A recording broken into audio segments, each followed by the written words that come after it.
Welcome to Training Module 16, focused on testing and commissioning the electrical grid. Today, we will dive deep into the essential procedures and key checks to ensure that our electrical grid operates safely and efficiently. This module is crucial for mastering the testing schemes that guarantee system reliability as we move toward 2026 and beyond. Let's get started. On this slide, we outline the key reference framework for testing and commissioning electrical grids. The list includes major standards organizations such as IEC, which stands for the International Electrotechnical Commission, and IEEE, the Institute of Electrical and Electronics Engineers. We also have ASTM, known for Materials Testing Standards, and NEMA, representing electrical manufacturers. Additionally, ANSI provides national standardization, while SIGER focuses on large electric systems globally. ICA covers insulated cable engineering, and KEMA serves as a verification body for electrical engineering. The most important governance rule here is to always apply the most stringent approved requirement when there's a difference between project specifications, manufacturer instructions, and standards.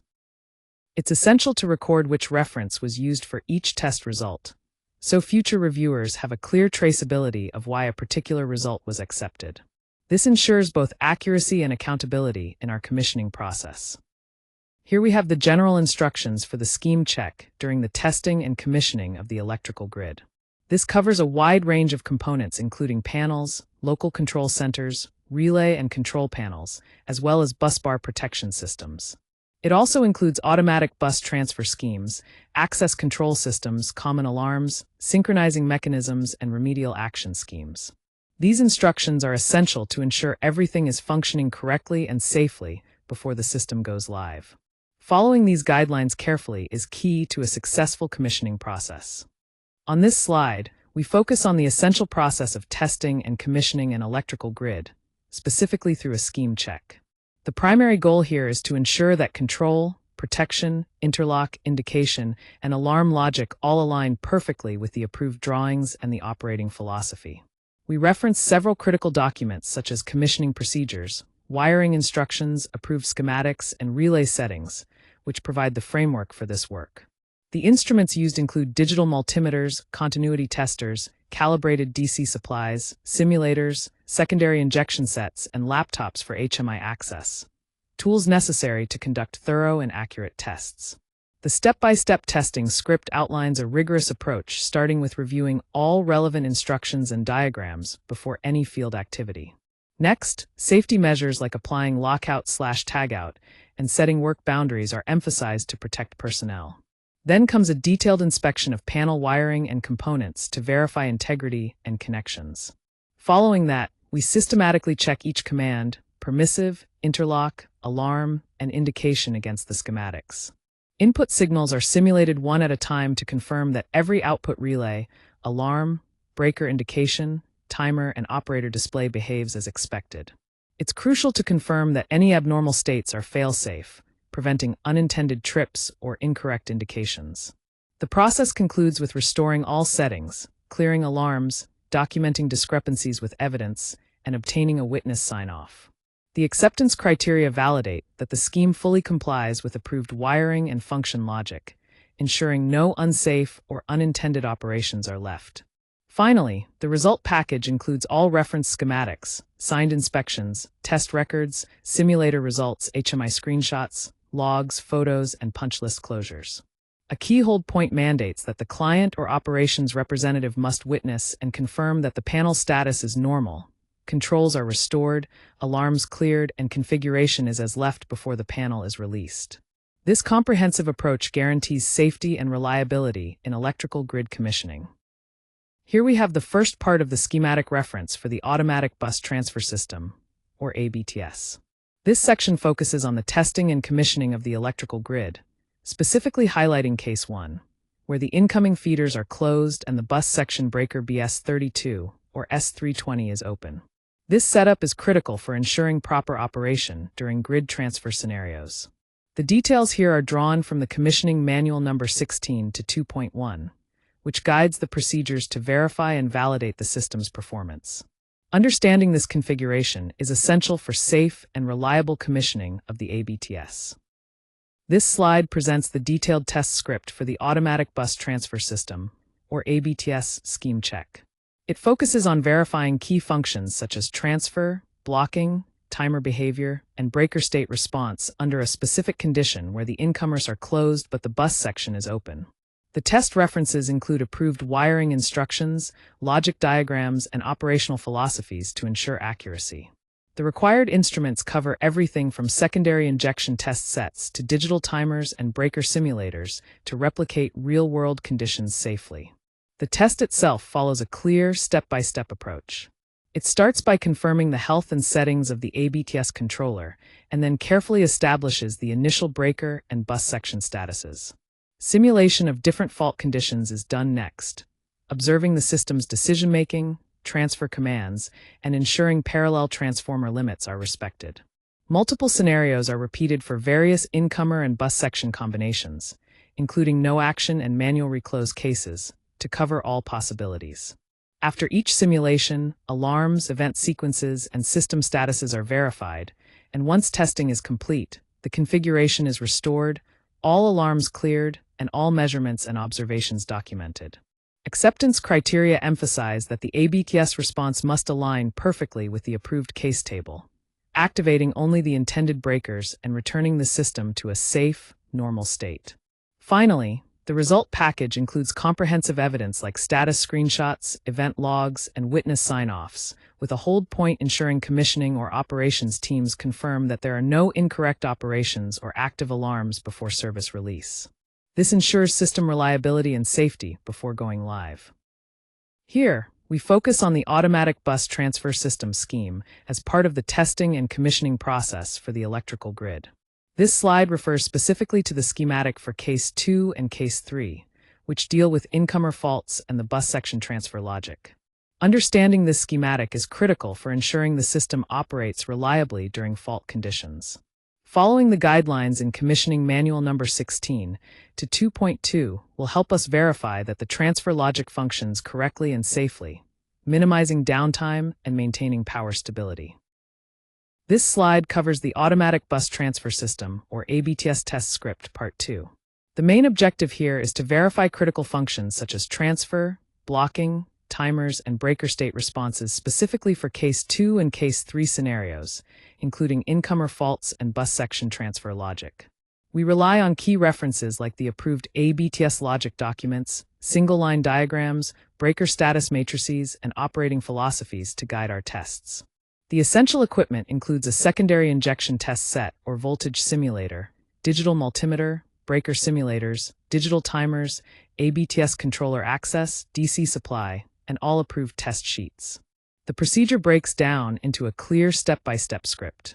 First, confirm the ABTS controller is healthy with proper settings and feedback signals. Next, ensure breaker and bus section statuses match the approved case table, verifying these both locally and via the supervisory system. Then simulate fault or voltage loss conditions using approved methods, while safely controlling actual breaker outputs.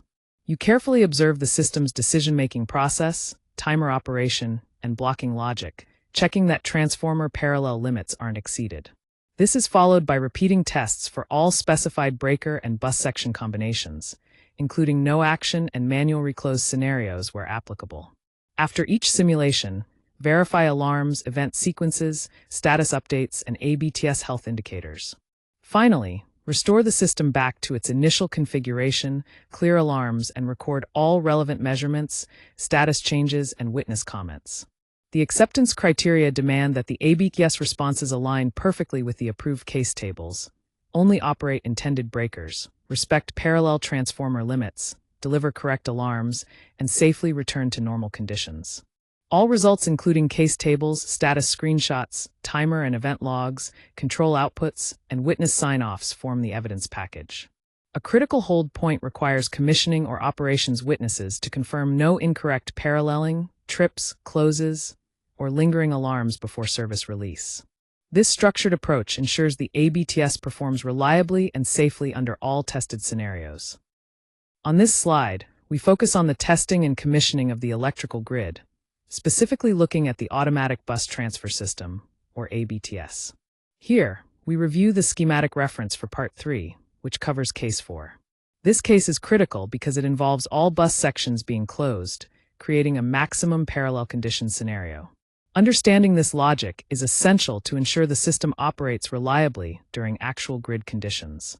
This part of the commissioning manual, numbered 16 to 2.3, provides detailed guidance to verify the correct function of the ABTS in this complex configuration. On this slide, we focus on the Automatic Bus Transfer System, or ABTS, scheme check as part of the testing and commissioning of the electrical grid. The ABTS test verifies key functions including transfer, blocking, timer actions, and breaker state responses specifically for Case 4, where all bus sections are closed and maximum parallel condition logic applies. We reference approved documentation such as the WING 6460 series, which includes the ABTS logic, single line diagram, breaker status matrix, voltage transformer inputs, parallel transformer limits, and the overall operating philosophy. The equipment needed includes secondary injection test sets or voltage simulators, digital multimeters, breaker simulators, digital timers, ABTS controller access, DC supply, and the approved test sheets. The step-by-step script begins by confirming the ABTS controller health, settings, operating mode, inputs, and breaker feedback. We then set initial breaker and bus section statuses per the approved case table and confirm these locally and in the control system. Next, we simulate fault scenarios or loss of input signals while ensuring breaker outputs are safely controlled. We carefully observe the ABTS decisions, commands, outputs, timer behavior, and blocking logic, ensuring parallel transformer limits are respected. The procedure is repeated for all relevant configurations, including no action and manual recluse conditions. Alarms, event sequences, status indications, and operator notifications are verified after each condition. Finally, we restore initial configurations, clear alarms, and record all measured data and observations. Acceptance criteria require the ABTS to respond exactly as documented, trip or close only intended breakers, respect parallel limits, issue correct alarms, and safely return to normal. The result package includes all test evidence like screenshots, timer and event logs, control outputs, photos, and formal witness sign-off. A critical hold point requires commissioning and operations personnel to confirm that there are no incorrect parallels, trips, closes, or lingering alarms before the system is released to service. Here we have the first part of the CM_P16-3 schematic, which focuses on the testing and commissioning of the electrical grid. The key element here is the Automatic Capacitor Control Scheme, or ACCS, specifically for Case 1 where both bus section AB and bus section BC are open. This schematic provides a detailed reference to ensure the ACCS functions correctly during these conditions, as outlined in Commissioning Manual number 16 to 3.1. Understanding this part is crucial for verifying system stability and performance during commissioning. On this slide, we're focusing on the Automatic Capacitor Control Scheme, or ACCS, test script Part 1. This test is essential for verifying the capacitor switching logic, voltage feedback, and interlock functions under specific conditions, specifically when bus section AB is open and bus section BC is open. We reference approved documentation including the ACCS logic, capacitor switching schedules, bus section conditions, and voltage and VAR thresholds to guide the test. The instruments needed include a secondary injection test set or voltage simulator, a multimeter, and access to the ACCS controller and human-machine interface, along with digital timers and tested documentation. The script breaks down the testing into clear steps. First, confirm the controller's health, settings, and the status of breakers and bus sections. Next, set these components exactly according to the case and verify that all panel and remote indications match. Then, inject or simulate the voltage and VAR conditions and confirm the controller correctly identifies the relevant bus section and capacitor-bank. Following that, verify the switching order, time delays, permissive conditions, anti-hunting logic, and responses to abnormal conditions. Confirm alarms, events, and remote point behaviors after every simulated or inhibited switching command. This is repeated for all specified capacitor banks and configurations, ensuring the system eventually restores to automatic or normal operation. All findings, including settings, injected values, commands, alarms, and witness comments, are thoroughly recorded on commissioning sheets. The acceptance criteria require that the ACCS switches only the correct capacitor bank based on the bus condition. It must obey all timing and blocking logic, prevent hunting, and report accurate alarms and indications. The result package includes exported controller settings, test data, command logs, and documentation with witness sign-off. Finally, the hold point requires operations to confirm automatic and manual mode functions, capacitor availability, normal indications, and no outstanding alarms before the test is released for the next phase. This structured approach ensures the ACCS is fully functional and reliable under the tested conditions. On this slide, we focus on the testing and commissioning of the electrical grid with a specific look at the Automatic Capacitor Control Scheme, or ACCS. This schematic reference is part 2 of our CM_P16-3 series. Here, we examine Case 2, where bus section AB is open and bus section BC is closed. Understanding this configuration is crucial for accurate commissioning and ensuring the ACCS operates correctly under these conditions.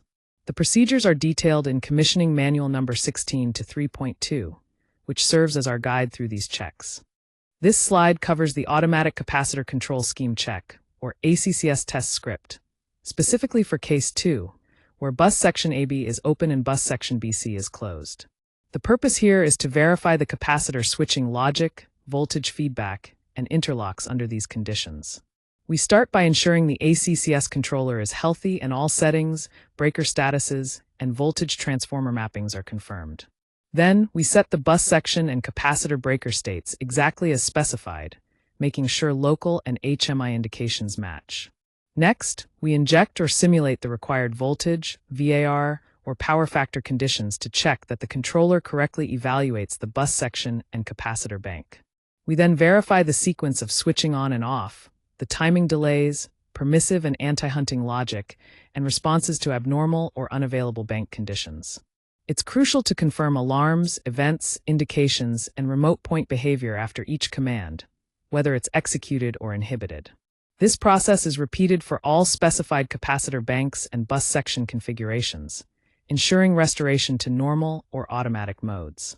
All important data, including settings, injected values, time delays, alarms, and witness comments, are recorded in the commissioning sheet. The acceptance criteria focus on the ACCS switching only the correct capacitor bank based on the bus condition, following timers and blocking logic, preventing hunting, and accurately reporting alarms and indications. The result package includes controller setting exports, test sheet values, switching records, screenshots, physical indication photos, punch closure, and witness sign-off. Before proceeding, there is a hold point where operations witnesses confirm the system is in the correct mode, with capacitor availability verified, normal indications displayed, and no control alarms outstanding. This ensures everything is ready to safely release the system for operation. On this slide, we're focusing on the Automatic Capacitor Control Scheme, or ACCS, as outlined in the schematic reference for Part 3. Specifically, this refers to Case 3, where bus section AB is closed and bus section BC is open. This configuration is crucial because it affects how the ACCS manages reactive power and system stability. The details here are from Commissioning Manual number 16 to 3.3, which guides us through the testing and commissioning process of the electrical grid. Understanding this case helps ensure the capacitor control operates correctly under different bus configurations, which is essential for maintaining grid efficiency and reliability. On this slide, we're focusing on the Automatic Capacitor Control Scheme, or ACCS, test script for Case 3, where bus section AB is closed and bus section BC is open. The test verifies critical elements like capacitor switching logic, voltage feedback, and interlocks to ensure proper system operation. We rely on key references including approved ACCS logic, switching schedules, and voltage thresholds. The required instruments include a secondary injection test set or voltage simulator, a multimeter, controller access, and timing devices. The testing process consists of 7 detailed steps. First, we confirm the controller's health and settings, along with capacitor bank and breaker statuses. Next, we set the bus section and breaker states to match the case and verify all panel indications correspond. Then, we inject or simulate voltage and power factor conditions to check the controller's response. The following steps involve verifying switching sequences, time delays, and logic functions, as well as confirming alarms and event indications after switching actions. We repeat this for all capacitor banks and bus configurations, ensuring a return to normal operation. Finally, all data including settings, commands, and observations are recorded thoroughly in the commissioning sheet. Our acceptance criteria require that the ACCS switches only the correct capacitor bank for the given bus condition, obeys timing and blocking logic, prevents hunting, and accurately reports alarms and indications. The result package should include controller exports, test values, command records, screenshots, and witness sign-offs. The hold point ensures operations witness confirms that automatic and manual modes work correctly, capacitor availability is verified, and no control alarms remain before proceeding. This structured approach guarantees a reliable and safe commissioning of the electrical grid's capacitor control scheme. Here we have the schematic reference for Part 1 of our 380 kV overhead line testing and commissioning process. This diagram is crucial as it shows the detailed equipment scheme for the overhead line protection, including CT and VT circuits, line differential and distance protections, circuit breaker failure schemes, teleprotection, and alarm paths. Understanding this schematic is essential for ensuring the proper commissioning and reliable operation of the electrical grid. The information is all compiled in Commissioning Manual number 16 to 4.1 for your reference. On this slide, we focus on the CM_P16-4 test script Part 1, specifically for the 380 kV overhead line schematic diagram checking. The key goal here is to ensure that the entire scheme is verified thoroughly, covering OHL protection, CT/VT circuits, line differential and distance protection, current breaker failure, teleprotection, and alarm paths. We rely heavily on approved reference documents such as equipment scheme drawings, single-line diagrams, CT/VT schedules, relay setting files, trip matrices, terminal schedules, point lists, and the overall protection philosophy. The instruments used include approved drawings, multimeters, continuity and insulation testers where permitted, secondary injection sets, test plugs, terminal tools, and access to laptops or SCADA systems. The testing follows a clear step-by-step script. First, confirm everything from the latest schematic revision and equipment tag to the bay name and voltage level, ensuring the protection set and test boundary are correct. Then trace all critical circuits like CT, VT, DC supply, trip, close, lockout, alarm, and indications from the source all the way to relay, panel, and SCADA destinations. Next, validate terminal numbers, wire numbers, polarity, test blocks, and labels against drawings. Interlocks, permissives, supervision, breaker fail paths, and indications are verified either point-to-point or by simulation. We also confirm alarm and event mapping, SW time stamping, binary input and output status, and that no circuit operates incorrectly during testing. Any discrepancies, be it missing labels, wrong terminal references, or unsafe logic, are marked as punch items with clear ownership and retest requirements. Finally, all test links are restored, redline comments are closed, and evidence is compiled to secure witness acceptance. Acceptance is based on the scheme being complete, traceable, and consistent with all supporting documentation. Verified circuits must operate or indicate as intended with no unsafe issues. The evidence package includes signed check sheets, redline drawings, point-to-point records, terminal photos, relay screenshots, punch list closures, and witness sign-off.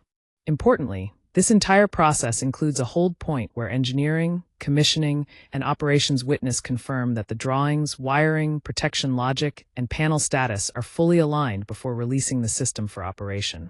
This ensures the integrity and safety of the commissioning process. On this slide, we focus on the testing and commissioning of the electrical grid, specifically reviewing the 380 kV busbar schematic diagram. This is part 2 of our schematic reference checks.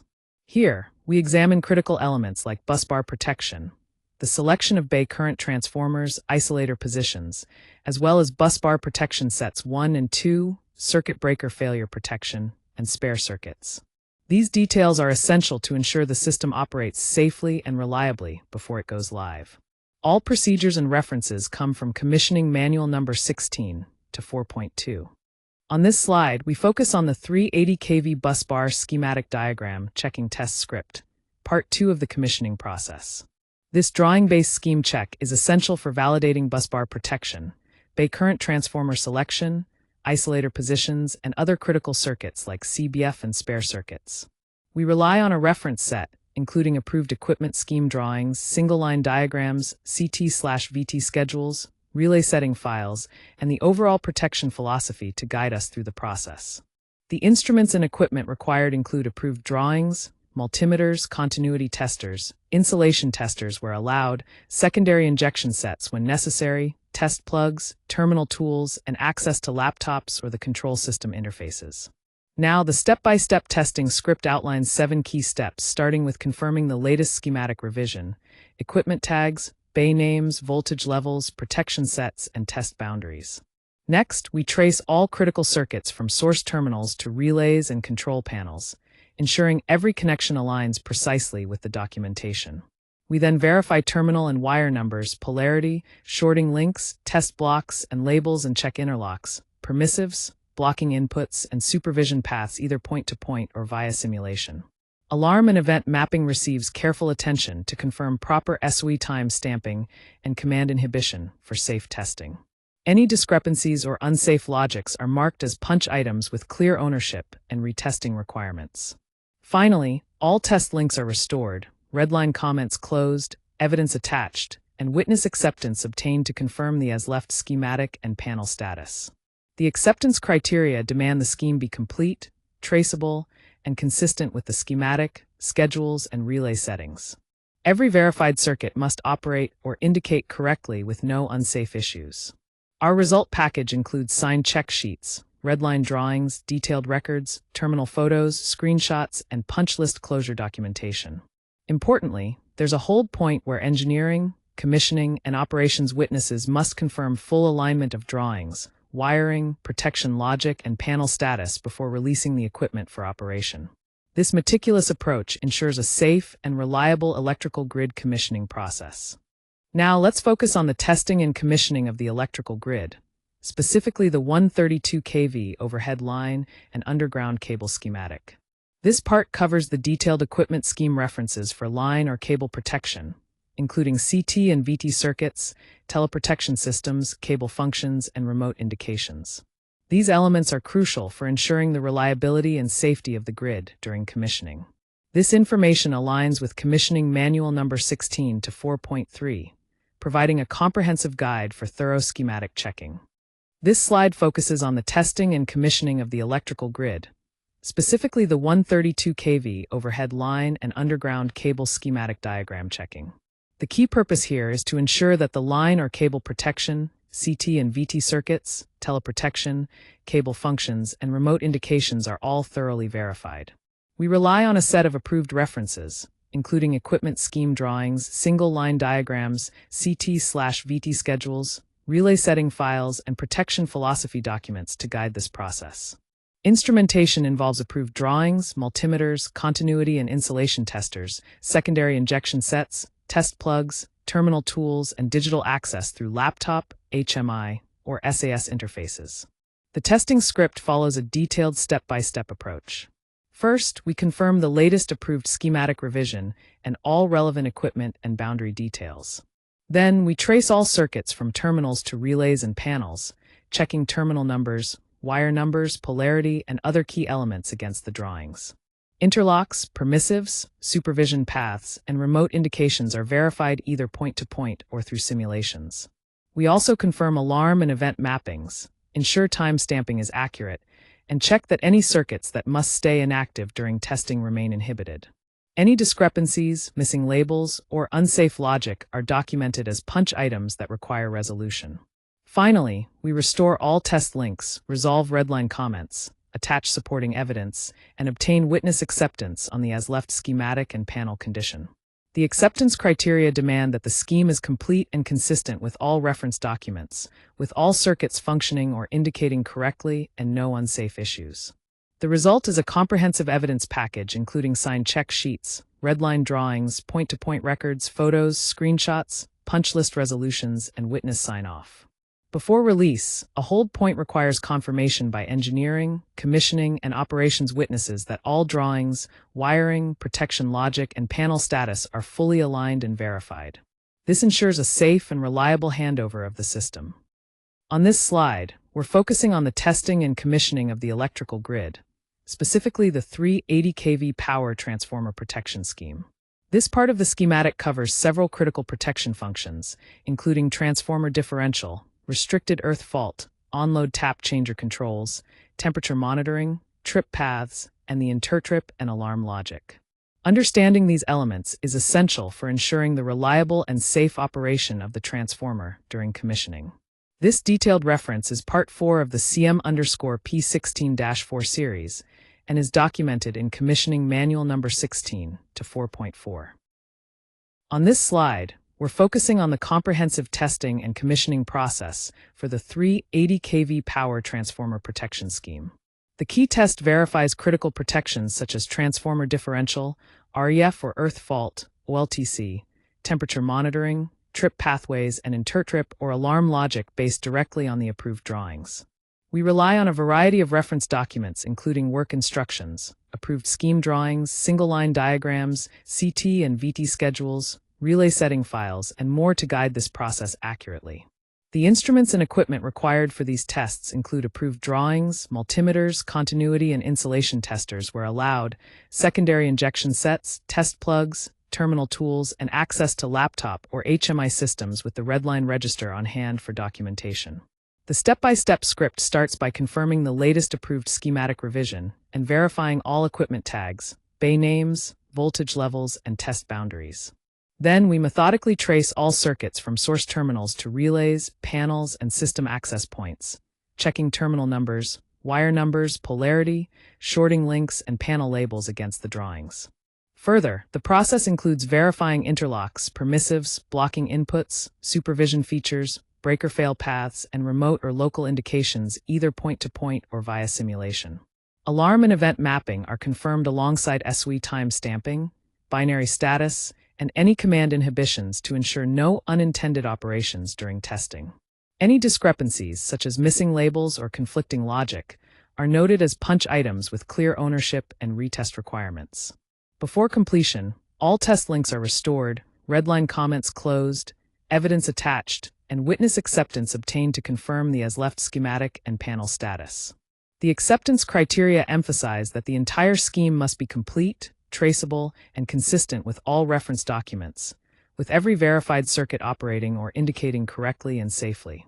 Finally, the hold point requires engineering, commissioning, and operations witnesses to confirm full alignment of drawings, physical wiring, protection logic, and panel status before release. This thorough approach ensures a robust, reliable protection scheme ready for operation.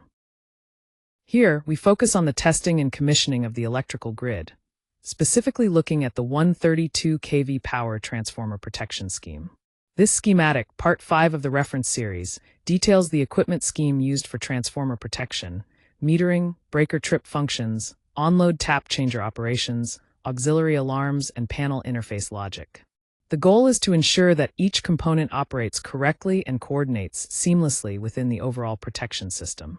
This step is crucial for maintaining system reliability and safety during actual operation. On this slide, we focus on the critical process of testing and commissioning the electrical grid, specifically the 132 kV power transformer protection scheme.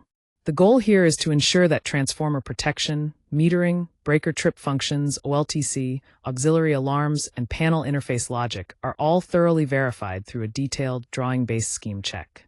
We begin by referencing essential documentation, including approved equipment scheme drawings, single-line diagrams, CT/VT schedules, relay setting files, and protection philosophy documents, which guide the entire testing process. The tools required range from multimeters and continuity testers to laptops with access to the SAS or HMI systems. The step-by-step testing script is methodical. First, we confirm the latest approved schematic revisions and all relevant identifiers like bay name and voltage level. Then, we trace circuits comprehensively from their source terminals to their endpoints to confirm connectivity and correctness. Checking terminal numbers, wiring, polarity, and labels against the drawings ensures no discrepancies exist at the physical or documentation level. Next, we verify complex functions such as interlocks, permissions, breaker fail mechanisms, and remote indications, using either point-to-point checks or simulation. We also confirm alarms, event mappings, and proper inhibition of commands to avoid unintended operations during testing. Any discrepancies, missing labels, or unsafe logic are recorded as punch items with clear responsibility and retesting requirements. Finally, after resolving all issues, we restore the system to its proper state, close redline comments, attach all evidence, and secure witness acceptance. The acceptance criteria require the scheme to be complete, traceable, and consistent with all documentation, operating flawlessly without unsafe issues. The result package includes signed check sheets, redline drawings, photos, screenshots, and witness sign-off. A crucial hold point mandates confirmation by engineering, commissioning, and operations witnesses that all drawings, wiring, protection logic, and panel status are fully aligned before releasing the system for operation. This ensures safety and reliability throughout the commissioning process. Here we have the 132 kV busbar schematic diagram, which is a crucial part of testing and commissioning the electrical grid. This diagram provides the equipment scheme references for busbar protection zones, breaker fail mechanisms, base selection, isolator status, and trip or alarm outputs. Understanding this schematic is essential for ensuring that all protection and control functions operate correctly during commissioning. It's based on the commissioning manual number 16 to 4.6, so make sure to consult that for detailed procedures. The focus here is on verifying each protection zone and signal to maintain grid safety and reliability.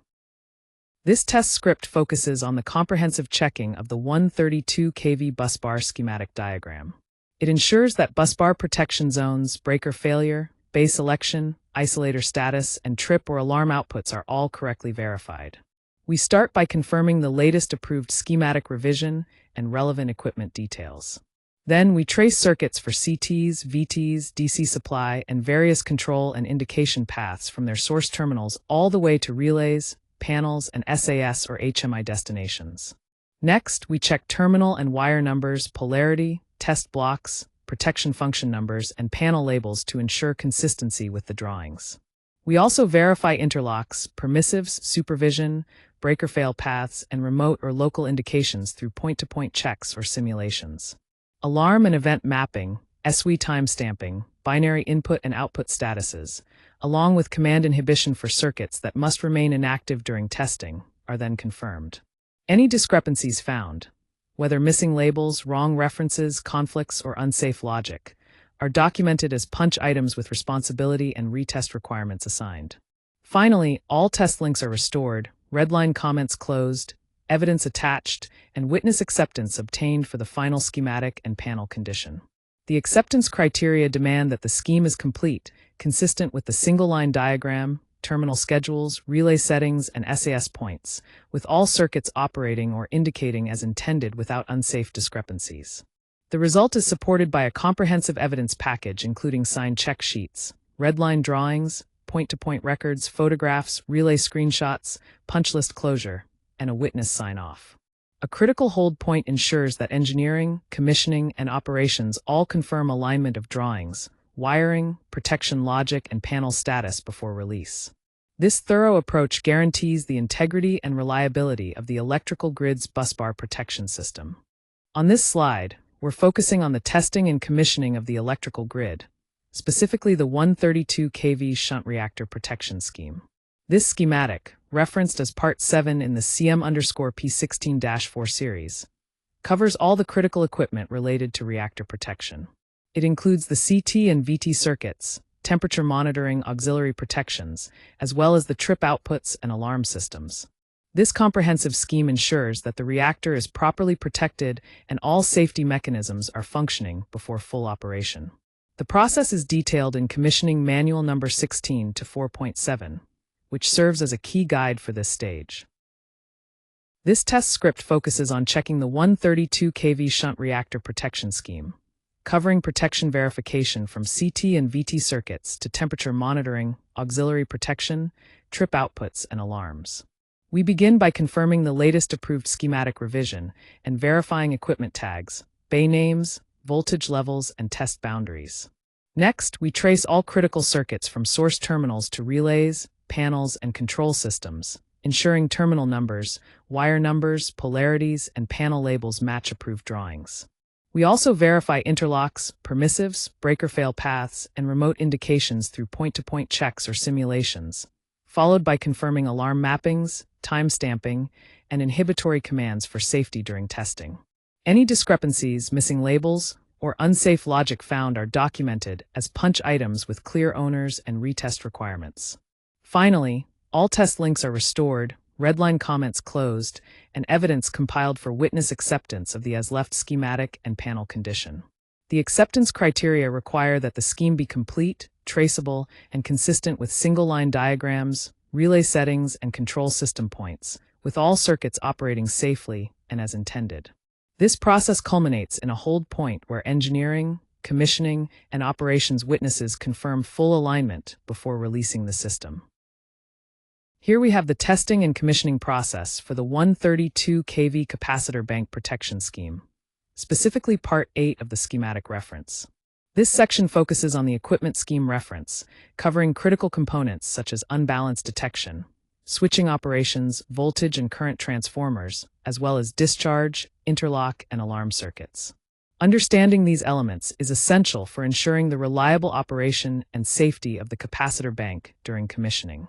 The details here are drawn from Commissioning Manual number 16 to 4.8, which serves as a comprehensive guide for executing these procedures accurately.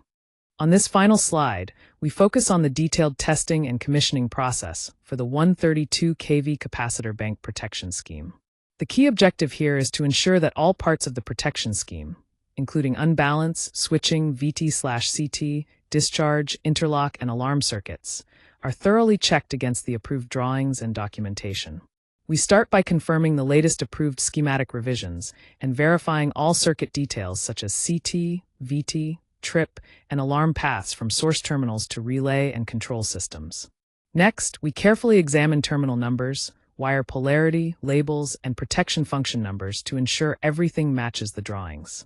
We then verify interlocks, permissives, supervision functions, and breaker fail paths either with point-to-point testing or simulations. Alarm and event mappings are checked alongside SOE time stamping and command inhibitions to prevent unintended operations during testing. Any discrepancies found, like missing labels or conflicting wiring, are recorded as punch items with clear ownership and retest plans. Finally, all test modifications are restored, redline comments closed, and evidential documentation, including photos and screenshots, is compiled and signed off by the witness. The acceptance criteria require the scheme to be complete, traceable, and consistent with all reference documents, with all circuits functioning safely and as intended. A hold point ensures thorough alignment between engineering, commissioning, and operations before final release, securing the reliability and safety of the protection system.